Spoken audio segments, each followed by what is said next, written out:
Hey guys, welcome back to Yutakana Valley. Yeah, that's where we are today. We're in another day of building and creating things and doing whatever it is that we do best.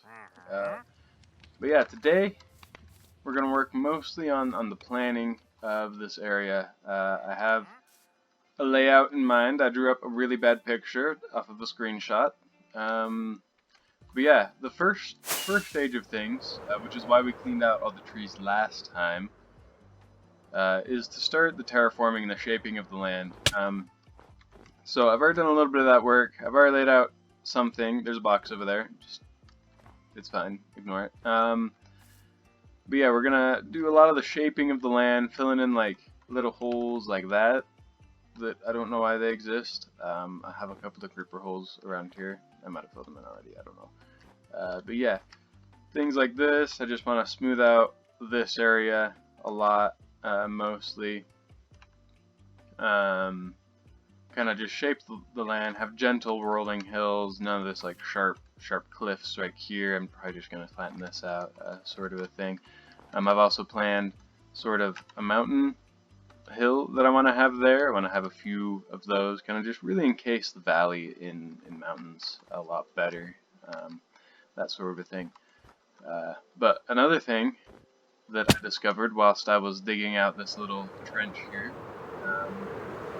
we have ourselves a little zombie spawner right there. So we'll do some of that in the future. I don't know what. I don't have any ideas for it, but it's kind of a weird spot. But let me know if you guys have any ideas, any sort of zombie farm spawner things we could do that might be useful in this area. I already have my other zombie spawner, but it might be nice to have like a source of XP here. Sort of like what we did in the other place. Anyways, yeah. Let's get started on more of this terraforming side of things and get a better idea of what the land is going to look like when we're done.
Ugh.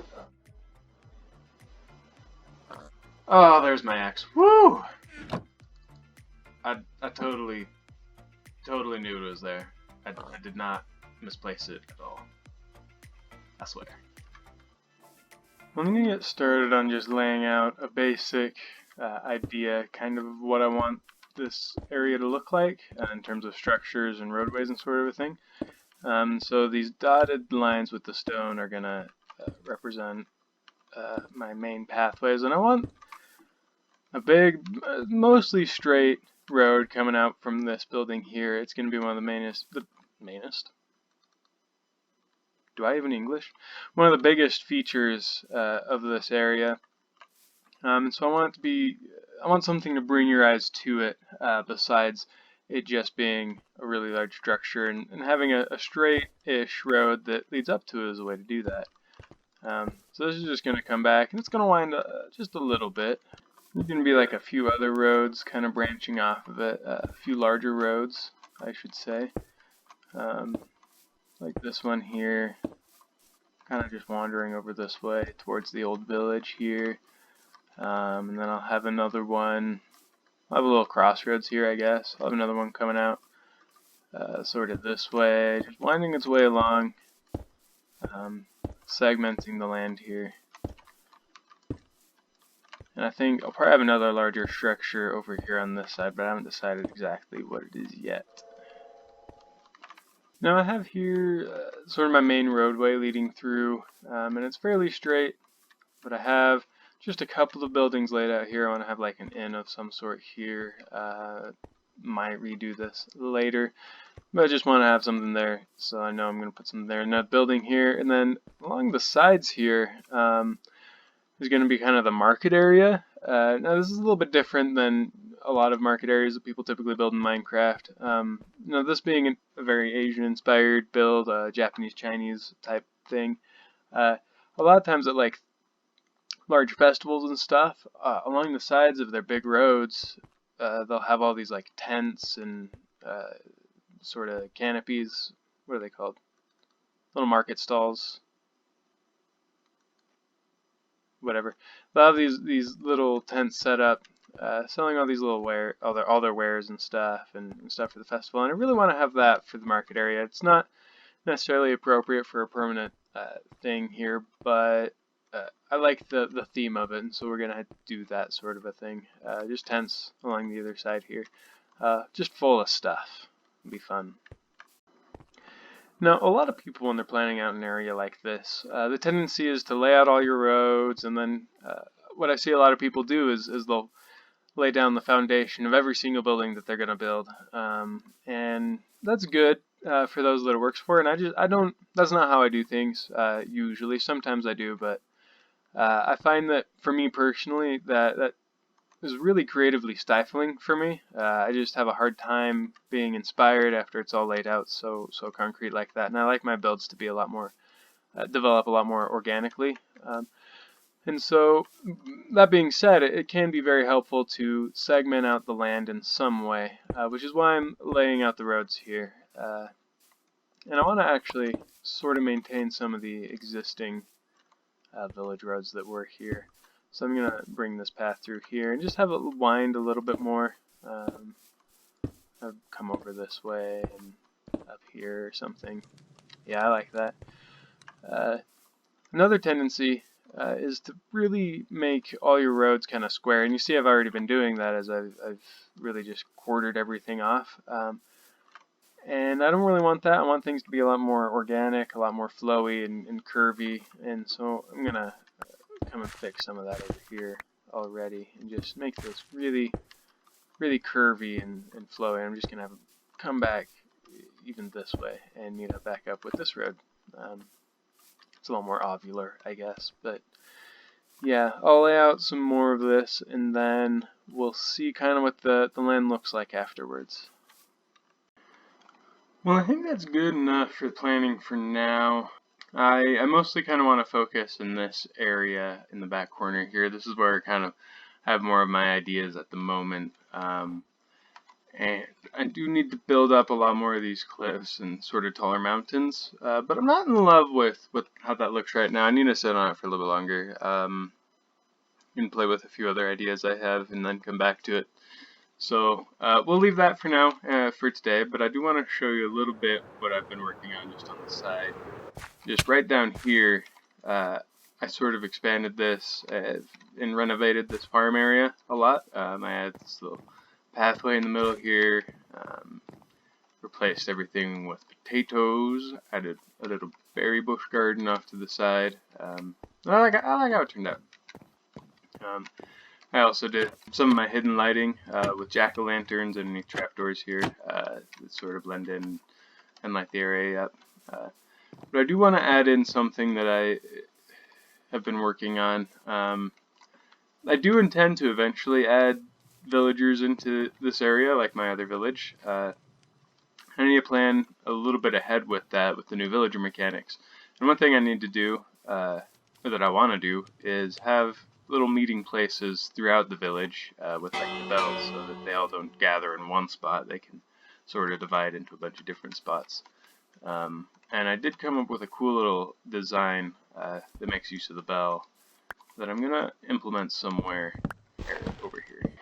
And for something like this, I want to have something that sort of makes sense in the area and the context. I don't want to just have a meeting place for all these villagers that doesn't have a purpose to it, that doesn't make sense why they would choose to gather here in the evenings. And so my idea was to build like a shrine of some sort, almost. And I could put the bell up inside of it so that they'd be attracted to it. But it would make sense, given the lore and the context of the world, that they'd be gathering here in the evening in order to place offerings of some sort to the nature spirits or to remember their ancestors, that sort of a thing. And this also, as I understand it, fits into the culture that I'm trying to emulate here. I need some more stairs. So I'm just going to bring in these stairs like so. Actually, I'm going to reverse this. I want this facing like so. Not like, there we go. Wow. Beef does not chop stone. Oh, I did this wrong. Wow, you know, I'm really good at this thing. There we go, that's better. Bring in our swirly stone. I think it was the first time I've ever used swirly stone. I had to look up the recipe on how to craft it because I forgot. We'll place in some more carbonate stone walls up top here. And to top it all off, I forgot my cobblestone slabs. There we go. Place in like that, and final one there. And then what we can do is we can bring in a lantern right here and place in our bell like so. Yep. And this is it basically, although, you know, I think I want to change out these cobblestone walls for something else. Ow! There go spruce fences. Spruce? I meant dark oak. Dark oak fences. We'll go right here, and oh gosh. Gotta get my walls.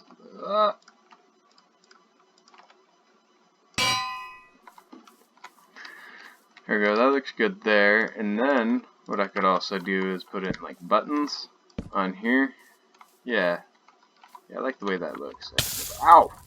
And then to finish it off, out the back here, we'll have the actual like altar of some sort. We'll just have some flower pots on here as the sort of offerings with some flowers in here, like so. And I think this is really good. It's a nice little element to the world that is actually functional in a way. But yeah, people can walk in through here. Symbolically, for some reason I can come up with later, leave their offerings at the altar. Yeah, I think it works out well. And this right here is a floating bit of stone. That shouldn't be possible. anyways, yeah, I think that's about gonna cap it off for the day. I'm gotta do a few things behind the scenes, work out how I want to do this cliff because I'm not loving the shape of it right now, how it looks. Maybe I just need to build more of it. I don't know, but I'll figure that out. Anyways, guys, let me know what you think. And as always, this has been Oatmeal, and thanks for watching. Bye.